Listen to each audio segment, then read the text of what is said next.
saya tunda. Bukan saya tunda, saya bilang sama istri saya sama anak-anak, Papa tidak bisa ke Bali karena Papa punya perintah menjadi wakil gubernur Jakarta. Mereka semuanya bingung, Pak. Bingung. Berjalanlah kami dengan keyakinan kami, Pak. Tanggal 6 September keluar survei pertama 28%. Sementara tetangga sebelah, Pak, sudah 51%. Wah, kita begitu lihat 28% terkejut, Pak. Wih, kita baru kerja seminggu. Seminggu kita baru kerja sudah 28%. Apa yang terjadi? Yang terjadi ternyata masyarakat Jakarta melawan. Kita punya harga diri. Kita punya hak atas warga kota ini. Karena awalnya kita akan dimasukkan ke dalam kota kosong. Kebetulan saya di rumah ada warung, Pak. Sabtu Minggu saya buka. Datanglah para pembeli warung dan mereka bicara, Dul, sampaikan kepada mereka, kita ini orang Jakarta punya harga diri. Apa mereka pikir kita ini pakaian kotor yang mau dimasukkan ke kota kosong? Tidak, kita lawan. Saya jujur terkejut, Pak, dengan semangat itu. Lawan dengan apa, Bapak Ibu? Kami cuma sendiri. Makanya saya bilang sama Bang Uli, Bang, ini David lawan Goliat, Bang. Pertama kami sendiri, Bu, cuma PD Perjuangan. Jalan kemudian ada Hanura, walaupun kecil dia punya suara. Jalan lagi ditambah umat, kita cuma satu partai di parlemen, 2 partai non parlemen melawan 14 partai. Kita semakin diinjak. Kita semakin diinjak, tapi kita semakin lawan. Survei kedua, Pak, naik dari 28 menjadi 31%. Dia makin turun 51, turun ke 48. Pertama nggak panik, Pak. Nggak panik. Panik yang paling panik yang terakhir ini, Pak. Sekarang survei kami sudah 46%. Dia 37%. Saking paniknya pergi ke Solo, pergi kemana-mana. Kita tetap berkampanye kepada masyarakat Jakarta. Dan saya sangat yakin, Pak, di sisa waktu, karena kita tanggal 23 besok masuk masa tenang, saya yakin The Fathers akan menambah persentase. Sehingga kita bisa memenangkan Pilkada Jakarta 1 putaran. Setuju? Jakarta menyala. Setuju? Setuju? Bapak Ibu sekalian, bersyukurlah kita. Saya yakin Bapak Ibu yang ada di ruangan ini adalah orang-orang yang beruntung. Kami hadir di Jakarta untuk masyarakat yang belum beruntung, Bapak. Saya sangat tahu, saya lahir di Kemayoran, nggak jauh dari tempat ini. Saya lahir di Kebudalan Gang 7. Sejak kecil saya sudah diajarkan berbeda. Dari kelas 0 sampai kelas 1 SMA, saya sekolah di sekolah Nasrani. Saya sudah berbeda dari kecil. Jangan paksa saya tidak mencintai nasionalisme saya. Saya membuat sidul anak sekolahan. Di situ ada Ahong, ada Cina. Karena sejak kecil saya bertetangga dengan keluarga Cina, Tionghoa yang banyak membantu kami pada waktu kami kecil. Saya lahir dari keluarga yang sangat sederhana, Bapak Ibu. Ayah saya almarhum Soekarno Muhammad Nur, beliau seorang seniman panggung. Tahun 60 sampai 70, Bapak, tidak ada film. Main panggung setahun sekali. Jadi artinya buat saya setiap hari makan sepiring berlima itu sudah sangat biasa. Saya bersyukur, pertama saya sekolah di Vanlit, SD, SMP saya Estrada. Kemudian SMA saya di Redika Facis Bogor. Memang kelas 2 saya pindah ke Jakarta. Saya lulus dari SMA Negeri 6 Jakarta tahun 80. Saya nggak pernah bermimpi masuk dalam dunia birokrasi ini, Pak. Dimulai dari tahun 2007. Saya diundang oleh adiknya Gus Dur, namanya Gus Solah. Waktu itu pilkada Jakarta pertama kali. Saya nggak paham, waktu itu saya belum menjadi kader partai, Pak, baru simpatisan. Singkat kata, saya masuk di dunia birokrasi ini saya awali dari tahun 2008 sampai 2016. Kenapa 2016? Karena terakhir saya mengikuti pilkada di Banten pada tahun 2016, Pak. Ini mungkin waktu itu saya melawan impian almarhum ayah saya, yaitu Haji Sabeni. Dia bilang sama saya, Dul, sekali-kali gue melihat lo jadi gubernur, Dul. Doa beliau benar, Bu, sekali-kali. Saya 2016 ikut lagi pilkada Banten, kalah. Begitu saya mikir, ya benar, Benyamin bilang sekali-kali jadi gubernur, ngapain jadi 2 kali? Itulah kenapa kemarin saya berpikir, selesai sudah masa tugas saya di dunia birokrasi. Saya masuk di DPP partai yang waktu itu sedang mempersiapkan pilkada nasional. Saya nggak pernah bermimpi, Bu. Walaupun jujur pada waktu 2 minggu sebelum saya dipanggil Ibu Mega, karena saya ketua DPP, Bang Oli juga berbisik, Dul, ini kayaknya makanannya apa, minumnya teh botol ya, Dul. Maksudnya apa, Bang? Ini kayaknya pilkada DKI siapapun gubernurnya, wakilnya lu deh, mati dia bilang. Bang, udah jangan deh, Bang, cari yang lain, Bang. Udah deh, saya di komisi 10 aja deh, aman.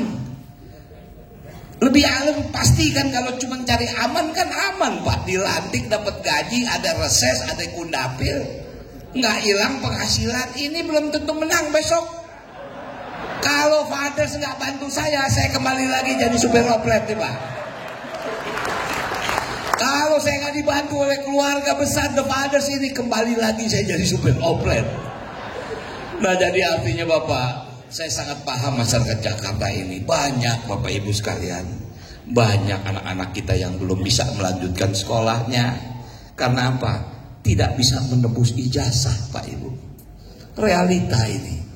Karena itu program kami yang pertama, kalau kami menjadi wakil gubernur mendampingi Pak Gubernur, kita akan putihkan semua. Kita akan tebus semua ijazah anak-anak kita. Apapun sekolahnya, mau negeri maupun swasta. Kemudian kita akan lanjutkan kartu Jakarta Pintar, bahkan jumlahnya kita tambah. Agar apa? Anak-anak kita bisa sekolah di negeri dan juga swasta.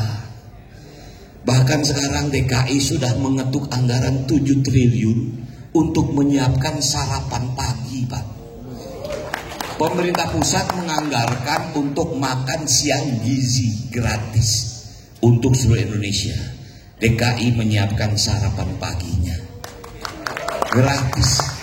Jadi saya sampaikan tadi kepada masyarakat, Ibu bersyukur pagi sarapan sudah disediakan Pemda, siang disiapkan anggaran negara, tinggal Bapak Ibu siapkan makan-makan buat malam anak-anak. Kalau nggak bisa beli makanan malam, ajarin anak puasa, Bu. Tapi artinya kita sudah maksimal, Bapak Ibu sekalian. Kemudian ada yang disebut kartu Jakarta Mahasiswa Unggul. Ini sama dengan KIP, Kartu Indonesia Pintar. Dan kita duplikasi, Pak. Kalau saya waktu di Komisi 10, anak-anak yang mendapatkan Kartu Indonesia Pintar 8 semester gratis, Ibu Bapak sekalian. Mereka tinggal datang di wisuda, membawa orang tuanya dengan catatan bawa sapu tangan untuk menangis karena melihat anaknya lulus wisuda gratis. Nah, jadi Bapak sekalian, betul apa yang tadi Mas Pram sampaikan. Kita akan membangun RSUD di daerah Cakung. Tanahnya sudah ada, sudah dibeli pada zaman Mas Anies Baswedan. Cuman belum masuk dalam perencanaan. Nah, kemarin pada waktu kita berkunjung ke daerah Cakung. Cakung ini populasinya hampir 600.000 orang. Sudah wajar kalau mereka punya rumah sakit umum daerah. Itulah prioritas pertama kita. Nah, kemudian Bapak Ibu sekalian, saya yakin bahwa Bapak Ibu yang ada di ruangan ini tidak menjadi RT atau RW. Tapi kalau ada yang menjadi RT, menjadi RW, insentif RW RT akan kita tingkatkan. Kalau kemarin RT 2 juta, RW 2,5, besok RT 4 juta, RW 5 juta. Saya takut setelah ini Pak, tidak ada yang mau jadi warga. Semua mau jadi RT atau menjadi RW. Kemudian kita juga akan meningkatkan insentif para petugas PKK kita, posyandu kita. Kemudian ada yang disebut dasawisma akan kita gandakan. Bahkan petugas jumantik yang dulu dapat 500.000 besok gajinya 1 juta rupiah. Kemudian Bapak Ibu sekalian, untuk lansia kita akan lanjutkan. Akan kita berikan tepat waktu dan tepat sasaran. Kemarin ini Pak, lansia itu kadang-kadang menerima bantuannya tuh per 3 bulan sekali. Bahkan ada yang 4 bulan sekali. Akibatnya Pak, di daerah itu para lansia kita menjadi pelanggan bangke. Tahu bangke Pak? Bank keliling. Jadi kartu lansianya dijaminin Bu, betul.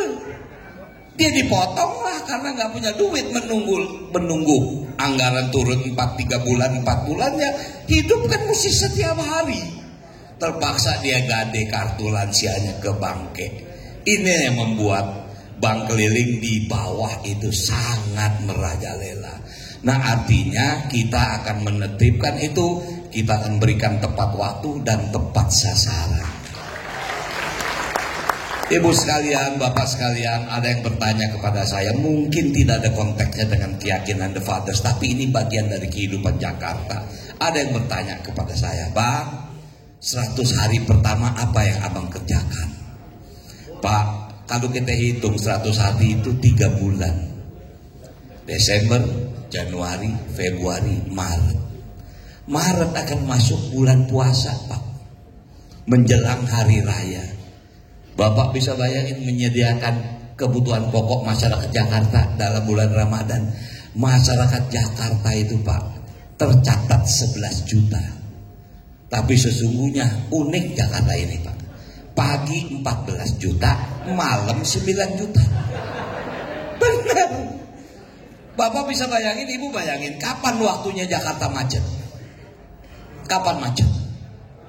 Pagi mau kerja, sore pulang kerja, betul gak? Bisa Bapak Ibu bayangkan, saudara kita Pak 5 juta masuk ke Jakarta dari Bekasi, dari Bogor, dari Banten, dari Depok, masuk semua ke Jakarta. Maka itu kenapa Mas Pram bukan ngotot tapi memaksakan Trans Jabodetabek harus kita panjangkan.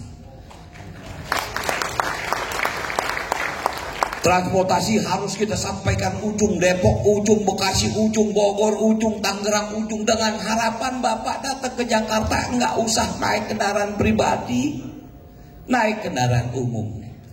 Karena itu armada dari 400 unit sekarang Jakarta busway kita ada, kita akan tambah menjadi 1000 unit. Kemudian di Jakarta ini bis listriknya baru 100 unit Pak, kita akan tambah menjadi 500 unit. Kemudian fitway-nya atau jam berangkatnya, kalau kemarin per 10 menit, besok per 3 menit, supaya cepat. Nah artinya itulah salah satu usaha, walaupun bukan satu-satunya usaha untuk mengurangi kemacetan Jakarta. Terdaftar di Jakarta ini jumlah kendaraan 23 juta unit, 18 juta motor, 5 juta mobil. Bapak bisa bayangkan bagaimana tidak macet Jakarta ini. Kemudian Pak, prihatin kami, sudah beberapa hari ini Muara Angke banjir rob terjadi. Sejak awal sudah menjadi prioritas kami, yang namanya bendungan atau dam daerah utara harus segera dilanjutkan. Itulah prioritas utama kami. Bapak Ibu sekalian, saya hadir di sini mohon doa dan dukungan. Tidak ada cara lain, kita harus memenangkan pertempuran ini. Tidak ada cara lain, kita harus memenangkan pertandingan ini. Karena kalau kami kalah, kami tidak bisa membuktikan cita-cita yang kami bayangkan. Sekali lagi Bapak Ibu sekalian, saya sangat berterima kasih. Mas Pramono Anung kirim salam, dan mudah-mudahan menjelang 23 November besok, karena kita sudah masuk masa tenang, para bapak, the fathers, para pendeta bisa menyampaikan kepada umatnya, tolong Sidul nomor 3, tolong Mas Pram 03, tolong Jakarta, untuk kita bikin Sekali lagi saya ucapkan terima kasih. Coblos nomor. Terima kasih. Salam sejahtera. Assalamualaikum warahmatullahi wabarakatuh. Bang Dul, izin, boleh di tempat sebentar. Boleh. Ada satu pendeta ya, pengen menyampaikan mungkin kerinduannya.